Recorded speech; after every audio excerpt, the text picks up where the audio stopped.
You know, when you think about pageants, cattle, corn, and chickens aren't necessarily the first thing that come to mind. But when a small-town girl from Nebraska won Miss America in 2011, she committed to highlighting the importance of farms and ranches across the United States. Well, hi. Hello. How are you doing? Good. It's not your average summer morning for Iowa farmer John Maxwell. But Teresa Scanlan isn't your average Miss America. The young woman from Nebraska is here because she champions American agriculture. Very good. Excellent.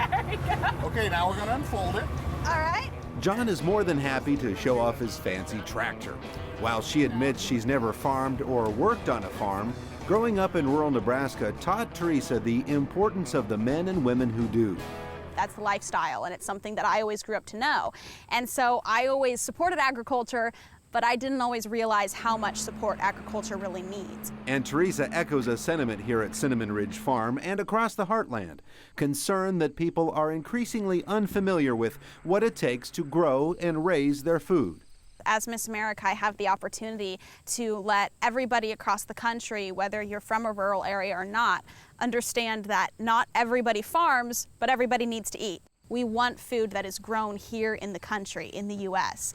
We want to be able to regulate that so that we can have the best food possible. I think that is wonderful. Having Miss America help spread the word. We can never have too many people helping spread the word. And what do you guys know about farms? And the true word of what it is, and that food is good for all of us, and you know, everybody needs to do their part. Here we are, so many people are generations removed from farming, aren't they? Yes. Every year goes by, it's a little further removed, so we got to do our part even harder. How is John spreading the word? Several years ago, he started inviting guests to tour his farm. Welcome. Today, a group of Russian visitors also gets to say hello to Miss America. John shares what it takes to grow his corn and beans and raise his chickens, cows, and pigs. He's been inviting school children for field trips here for the past 20 years. And I try to link what we see in the field, the corn, the soybeans, the wheat, and link it to the process of what they see on their dinner plate. Showing them that ranch dressing does come from soybean oil, and Mountain Dew and Pepsi does come from high fructose corn syrup. It's farms like these that are growing the food that comes to their kitchen table every day. And so I think that John has some great things to share with them as well, helping them understand that and how important it is. And today, when a group of children stop by the farm from a nearby city youth program, Teresa and John talk to them about their food and introduce them up close and personal with a picnic.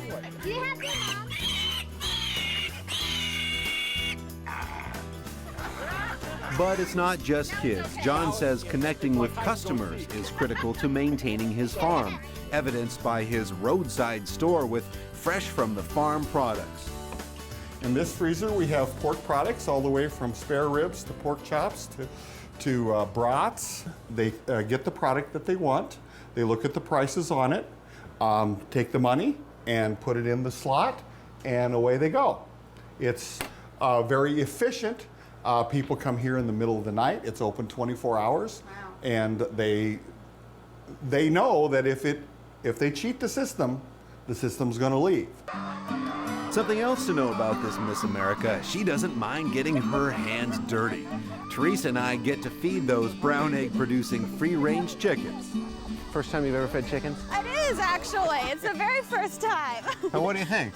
He said they'll eat anything, absolutely anything except spicy food. Except spicy food? For some reason, who knows? They look hungry today.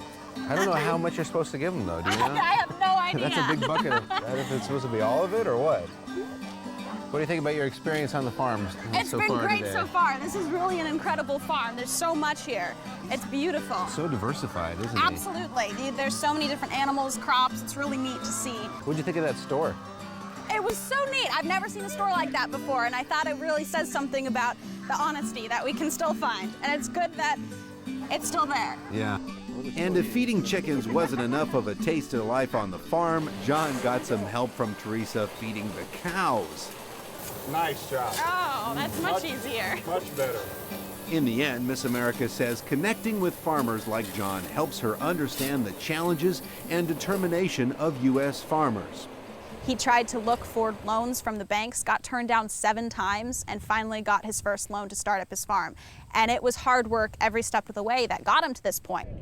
And on the farm or on the stage, Teresa Scanlan hopes to share that passion. You know, it's funny because here you are, you know, growing up in Nebraska, farms surrounding you all over the place, and yet you come here and, you know, normally you're not here because you're out on the road all the time. You get to kind of re-experience where you grew up, right? Right. It has been this summer. I haven't been outside or around farming as much as I usually am, so it's good to be out here again and to see how much it is like my home back in western Nebraska.